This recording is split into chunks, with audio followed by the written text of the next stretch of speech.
Hi, this is Klute and this is Transmeet.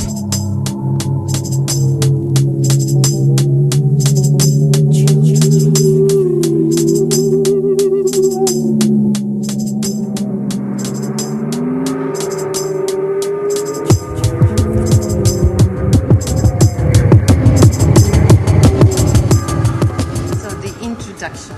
Hi, I'm Klute and I'm an artist of drum and bass music and all kinds of different things connected with that. But yes, I'm a DJ and a drum and bass producer.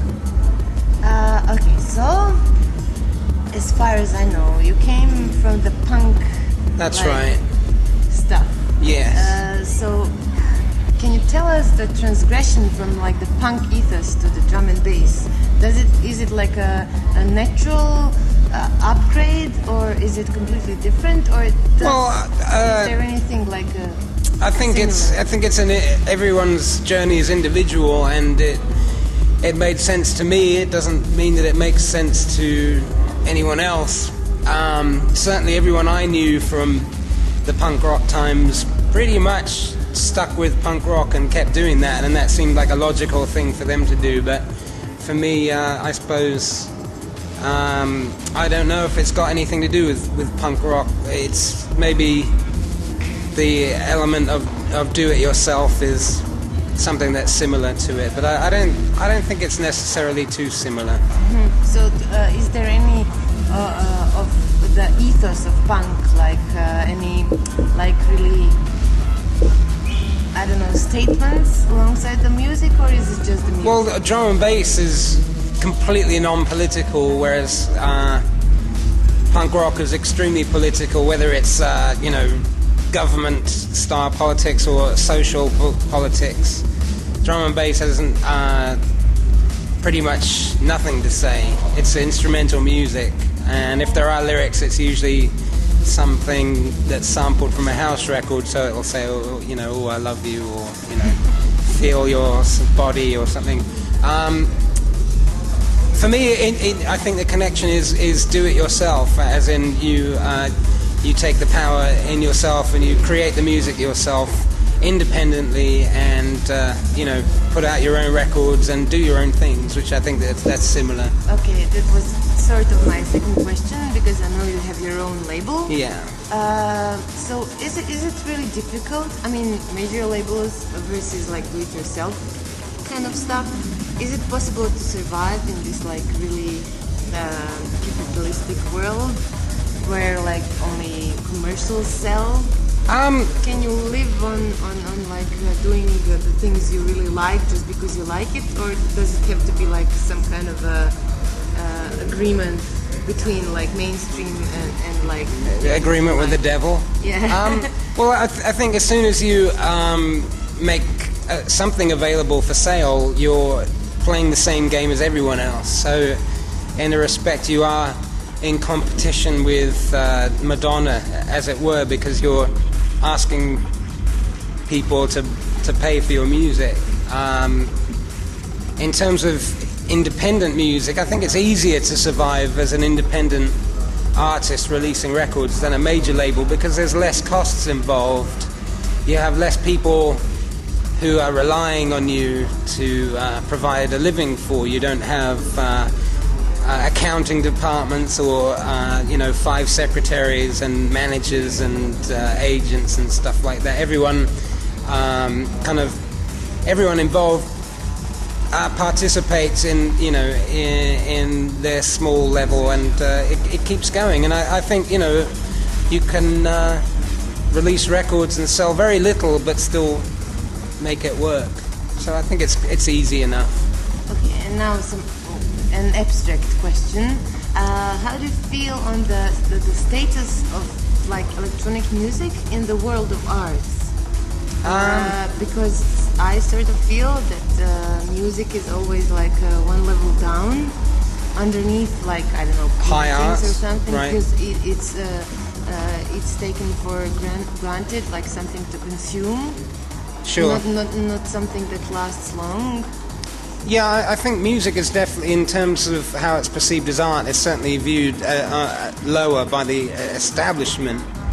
But I think in terms of how it impacts on people, I think music is actually a more powerful medium than painting or sculpture or anything like that. I think it immediately affects people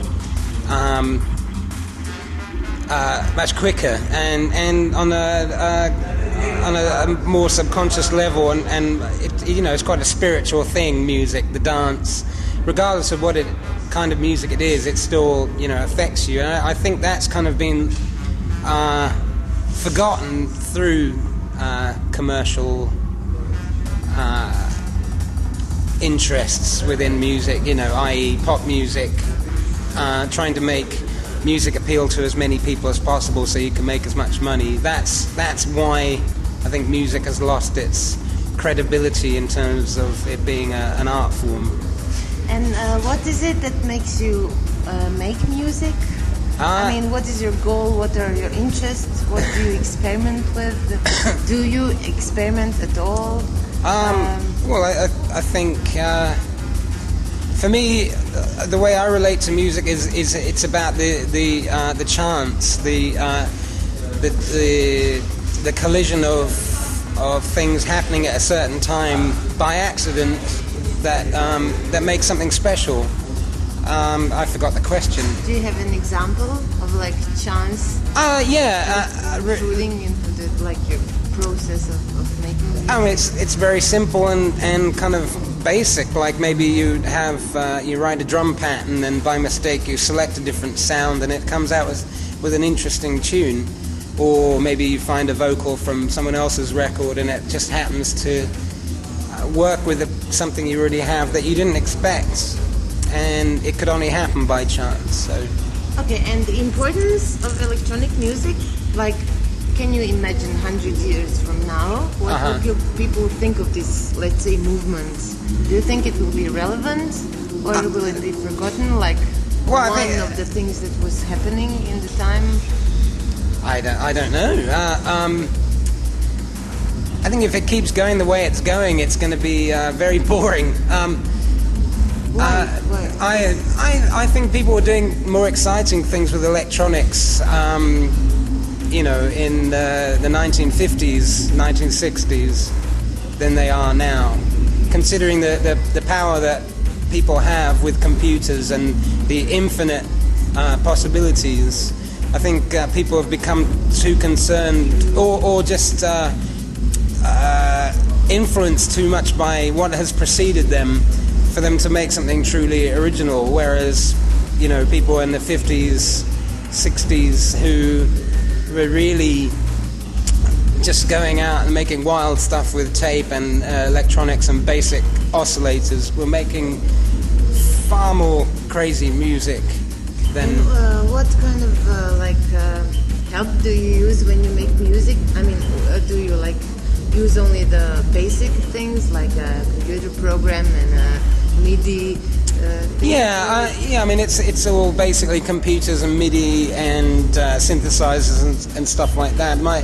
My main craft is samples, which is it's like I guess an audio collage. You find bits of But stuff. do you make it yourself? Yeah. Or do you just search a database of or whatever, whether it be my own records or I sample something from the house, or it could be anything. I don't have any rules to it. It's just literally what I can be bothered to do, at that time. And what do you think about the video jockeying? Do you find it like a relevant part of your performance? Yeah, I mean it's definitely relevant. I never get to see it though because I'm it's behind me and I'm concentrating, so I never get to see most of the people that do VJing. But it's relevant. I think it's all part of the whole going out and staying up late experiences. The visuals. Is it hard for you? I mean, most of the people think of your probably way of life as a glamorous way of life. You go around, you DJ a lot, like every day in another city. But how is it for you? How is your ordinary day? Is it tiring? Yeah, it's very tiring. You know, doing it's like a it's very high energy. You know, playing music loud and stuff. It's very high energy. So you come down and go back up, and it's, you know, every week it's up and down. So it's tiring in terms of that, but it's also addictive and it's really fun. So I enjoy it very much. And what are your like impressions on the scene in Croatia, electronic one? I mean, as opposed to like, let's say, European, West European one. Is it like almost the same thing? Or I don't know.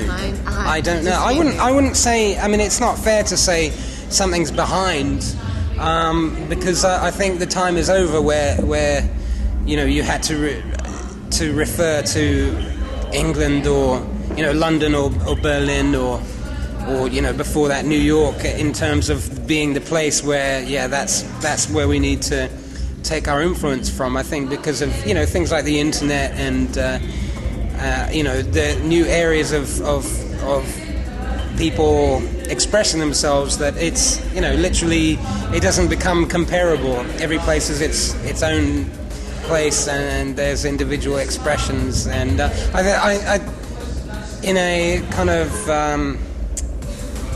I think the more west you go, I think people may be more used to club culture or electronic music or whatever, so perhaps they're a little bit more jaded and tired, and they've had more choice, so maybe the further east you go, that there's maybe a fresher outlook. Enthusiasm. So, yeah. And what is currently in your CD player? Number 5. I can't remember. It's probably some punk rock stuff, or I don't know. Yeah. Cool. And what is the main idea behind your Commercial Suicide label, and what is it called, Commercial Suicide? What do you have to say to us? I called it Commercial Suicide because there was, at the time, within drum and bass, there was this idea of portraying success, i.e., you know, gold, and yeah, we're doing great. And so I thought it would be fun to say that I was a failure instead of success, you know. So that was kind of the idea behind it. I wanted to call my album Commercial Suicide years ago, and the record company I was working for at the time said, "Oh no, you can't call it that. No one will buy your album," and I refused to do that. So as soon as I got the chance to do it, I called my label. So you had to quit the idea because the major label told you? Well, it wasn't a major label. It's Certificate 18, which is not exactly major. But yeah, no, it was. Yeah, in those days, that was sort of like 1999, 98, 99, and that time it seemed absurd to the guy running it. So yeah. Hey, but do you still play drums? Yeah, very much. Yeah. Cool. In fact, a couple of days ago, I was yeah, very much. Super. Yeah. And the way you're progressing to what is like your goal? Do you have any goals at all, or do you just like let it happen? My goal, I think, it always with making music is to try and make something that is true to me and not influenced or directed by other things, other people, or the way that movements work. It's my goal is to just be as individual as I can, and that's the constant struggle, I think. But it's not easy. No, it's not easy, you know. Yeah, it's best but to you swim against the tide. It's hard with the internet, you know. There's constantly more. There's always more. Hey, sorry, I really want to know this. It's not maybe interesting for the interview, but does your name have anything to do with the movie? Yeah, that's from the 70s. Yeah, as a kid, I liked the name of the film, so when someone asked me for a name, I picked that. So yeah, because of the movie. Yeah.